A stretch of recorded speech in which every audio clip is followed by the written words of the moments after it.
بسم اللہ الرحمن الرحیم ان اللہ و ملائکتہ یصلون علی النبی یا ایہا الذین آمنوا صلوا علیہ وسلموا تسلیما اللہم صلی علی محمد بعدد کل داء و دواء وبارک وسلم اللہم صلی علی محمد کما تحب و ترضی لہ اللہم صلی علی محمد وعلی آل محمد۔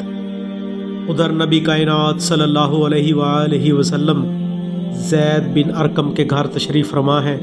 مکے میں خبر پھیل چکی ہے کہ آج عمر ننگی تلوار لیے محمد صلی اللہ علیہ وآلہ وسلم کا نعوذ باللہ خون بہانے کے لیے آ رہا ہے۔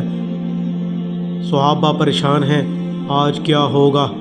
عمر ننگی تلوار لیے ہوئے آ رہا ہے۔ حضرت حمزہ رضی اللہ تعالی عنہ یہ نبی کے چچا بھی ہیں اور نبی کے دودھ شریک بھائی بھی ہیں، نبی کے ہم عمر بھی ہیں، دوستی بھی ہے۔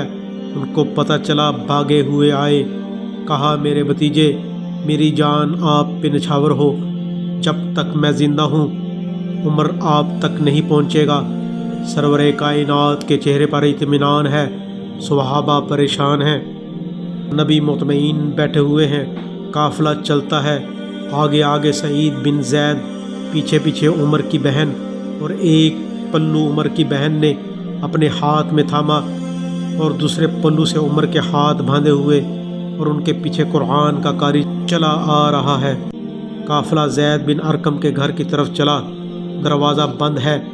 ایک صحابی نے اوٹ سے جھانک کے دیکھا، کہا یا رسول اللہ صلی اللہ علیہ وآلہ وسلم، عمر آ گیا ہے۔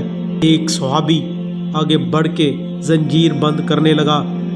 محبوب رب العالمین نے کہا زنجیریں کھول دو، دروازہ کھول دو، رات کو میں نے عمر اپنے رب سے مانگا ہے، مجھے یقین ہے کہ عمر آ نہیں رہا، عرش والا اس کو میرے پاس لا رہا ہے، ہٹ جاؤ دروازے سے۔ عمر اندر داخل ہوئے۔ حدیث پاک میں آیا ہے، نبی اپنی جگہ سے اٹھے، جلدی سے جا کے عمر کا گریبان تھاما، فرمایا عمر ابھی وہ دن نہیں آیا کہ رب کا ایمان، رب کا قرآن تیرے سینے میں سوراخ کر دے۔ عمر نے اپنی گردن جھکائی، کہا محمد صلی اللہ علیہ وآلہ وسلم گھر سے تیرے خون کا پیاسا بن کے نکلا تھا، اور جب تیرے دروازے پہ پہنچا ہوں، تیری غلامی اور چاکری کے لیے پہنچا ہوں، مجھ کو اپنی چاکری کے لیے قبول کر لو۔ حدیث پاک میں آیا ہے کہ محمد رسول اللہ صلی اللہ علیہ وآلہ وسلم نے جلدی سے آگے بڑھ کر عمر کو اپنی آغوش میں لے لیا۔ عمر تیرے نصیبے کا کیا کہنا ہے؟ حدیث کے الفاظ ہیں کہ نبی نے عمر کو اس طرح اپنی گود میں بٹھا لیا جس طرح باپ اپنے چھوٹے بچے کو بٹھا لیتا ہے۔ بٹھایا، اپنے سینے سے لگایا، اور سب سے پہلے اسلام کے اندر نعرہ تکبیر جو لگا، اس دن لگا جب عمر رضی اللہ تعالی عنہ نے ایمان کو قبول کیا، اور محمد صلی اللہ علیہ وآلہ وسلم نے اس کو اپنی گود میں بٹھایا۔ نبی پاک صلی اللہ علیہ وآلہ وسلم نے کہا اللہ اکبر۔ صحابہ رضی اللہ تعالی عنہ نے جواب دیا اللہ اکبر۔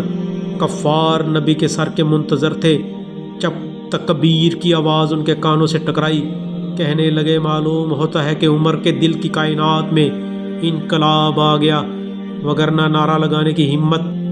نبی نے عمر کو چوما، کہا عمر میں نے رات مانگا تھا، اللہ اسلام کمزور ہے، اسے عمر سے طاقتور بنا دے۔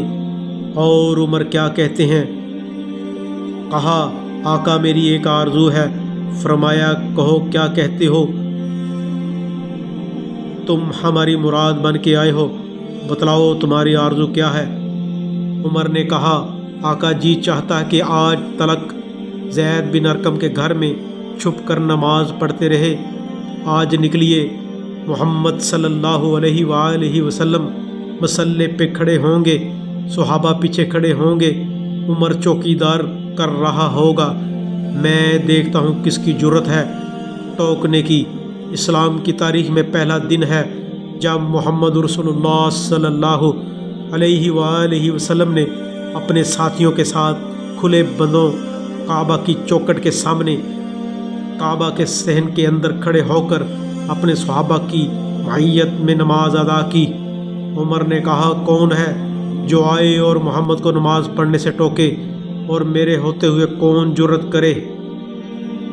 یہ عمر تھے جنہوں نے نبی کی زندگی میں اسلام کو زید بن ارقم کے گھر سے نکالا، کعبۃ اللہ کے صحن میں کھڑا کیا، اور یہ عمر تھے جنہوں نے نبی کی وفات کے بعد اسلام کو مدینہ اور جزیرہ عرب کے 4 دیواریں سے نکالا اور ایران اور روم کی سرحدوں تک پہنچایا۔ ہم کہاں سے مثال لائیں؟ اس حکمران کو کہاں سے ڈھونڈ کے لائیں جس پہ مجمع عام میں کھڑے ہو کر اعتراض کیا جائے اور اس کی پیشانی پہ شکن نہ پڑے، اور اعتراض کرنے والا سب کو مال غنیمت سے ایک ایک چادر آئی، کسی کا کرتا نہیں بنا۔ اے عمر، تو سب سے لمبا ہے، تیرا کرتا کہاں سے بن گیا؟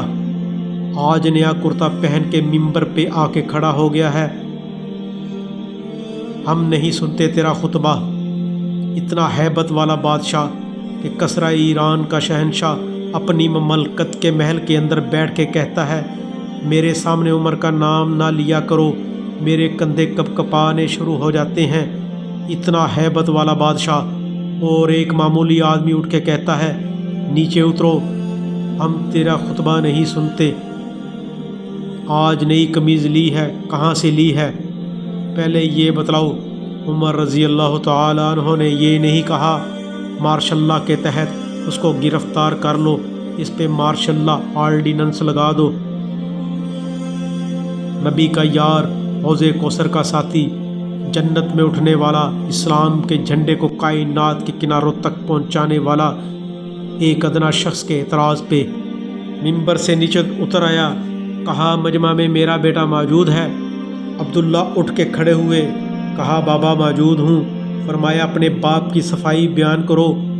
کعبے کے رب کی قسم، اگر مومن کی صفائی نہ ہوئی تو عمر قیامت تک نبی کے ممبر پہ قدم نہیں رکھے گا۔ اعتراض کیا گیا ہے، صفائی بیان کرو بیٹا۔ رو پڑے اور کہا، لوگو، میرے باپ کا ایک ہی کرتا تھا جس کو دھوتا اور جس کو پہنتا تھا، اور اس میں اتنے ٹانکے لگ گئے کہ اب اس میں ٹانکے لگنے کی گنجائش نہیں رہی۔ اور جب مال غنیمت میں ایک ایک چادر آئی، ایک مجھے ملی اور ایک میرے باپ کو، میں نے اپنے باپ کے پھٹے ہوئے کرتے کو دیکھا، خیال آیا کہ میرے باپ کے پاس کرتا بھی نہیں۔ میں نے اپنی چادر اپنے باپ کو دے دی، 2 چادریں ملا کے میرے باپ نے کرتا بنایا ہے۔ کہا، مسلمان اگر اطمینان ہو گیا ہو تو نبی کے ممبر پہ قدم رکھتا ہوں۔ عمر نے کہا، مسلمان اگر اطمینان ہو گیا ہو تو نبی کے ممبر پہ قدم رکھتا ہوں، وگرنہ قدم نہیں رکھتا۔ کون ہے جو آج انصاف کی اس یادگار کو قائم کرے؟ اللہ فاروق رضی اللہ تعالیٰ عنہ کی قبر پر اپنی کروڑوں رحمتیں نازل فرما۔ اے اللہ، ہمارے سینوں میں عمر فاروق رضی اللہ تعالیٰ عنہ کی محبت عطا فرما، آمین۔ اور اللہ قیامت کے دن جب تیرا فاروق رضی اللہ تعالیٰ عنہ تیرے نبی کے دامن کو تھام کر کھڑا ہو، ہم کو بھی پچھلی صفوں میں جگہ عطا فرما دے، آمین۔